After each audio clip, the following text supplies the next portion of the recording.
எங்கே கூறிடுவேன் என் உயிரே, நீ எந்தன் பாதி, இதுதானே நீதி.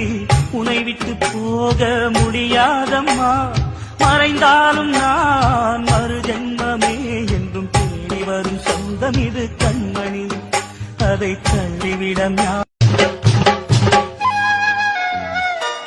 அங்கே ஓடி வரும் என் குரலே, நெஞ்சை கூறிவிடும் உன்னிடமே. என் கை என் உடம்பை காயம் செய்தார், எங்கே கூறிடுவேன் என் உயிரே, நீ எந்தன் பாதி, இதுதானே நீதி.